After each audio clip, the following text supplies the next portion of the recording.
Starting off, US intelligence agencies say China is the biggest threat to America's security.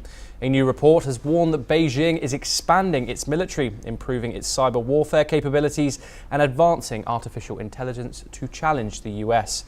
The report says China is making steady but uneven progress on military capabilities it could use to seize Taiwan and deter US intervention.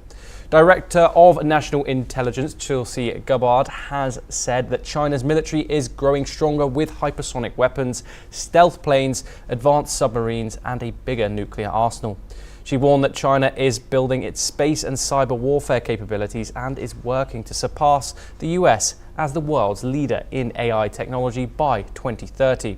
The report also warned that China can strike US territory with conventional weapons and compromise critical infrastructure through cyber attacks. The report also identified Russia, Iran, and North Korea as other security threats. Moving on now, India has been accused of meddling in Canada's Conservative Party leadership race. There have been allegations that Indian agents were involved in fundraising and organising within the South Asian community to support Pierre Poilievre in 2022. Poilievre, who won with 68% of the vote, insists that he secured victory fair and square. The Canadian intelligence found no evidence the interference influenced the outcome. The allegations surfaced just as Canada's general election campaign gained momentum.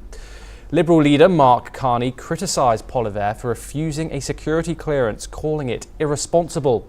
Poilievre now argues that the process is politicised and would restrict him from speaking publicly on key issues. This was after a public inquiry previously found that both India and China attempted to interfere in past elections, with minimal impact.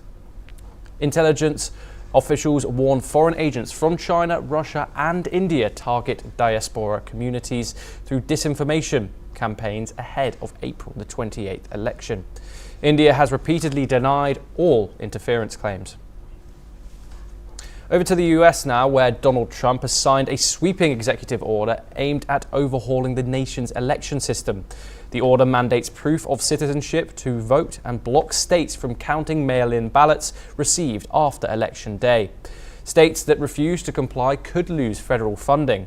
The White House says the move is designed to prevent voter fraud, but at the same time, critics argue it could disenfranchise millions who lack passports or other legal documents. Reports say the experts point out that non-citizens are already barred from voting and cases of illegal voting are extremely rare. Donald Trump has repeatedly claimed without evidence that past elections were tainted by fraud.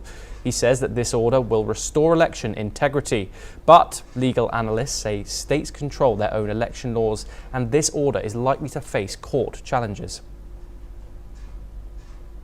Moving on now, amid the raging wildfires in South Korea, a helicopter fighting deadly wildfires has crashed, killing the pilot. So far, at least 19 people have been killed, one in one of South Korea's worst wildfire outbreaks, with multiple raging blazes causing unprecedented damage.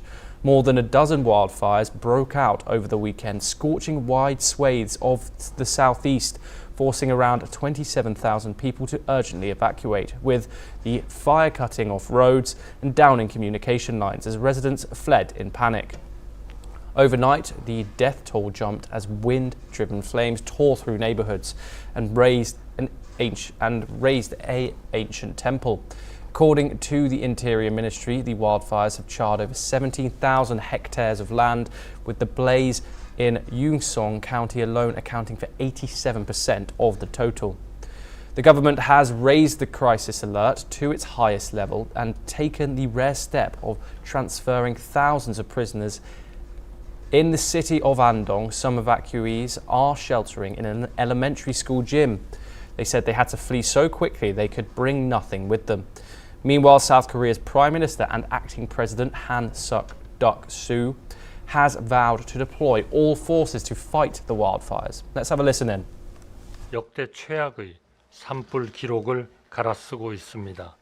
산불 진화 과정에서 유명을 달리하신 4분을 포함하여 현재 기준 총 18분이 목숨을 잃고 주민 2만 3천여 명이 긴급 대피하였습니다. 우리나라에 주둔하고 있는 미군으로부터도 헬기의 지원을 받는 등 이러한 지원을 최대한 동원해서 진화 작업에 전력을 Let's move over to the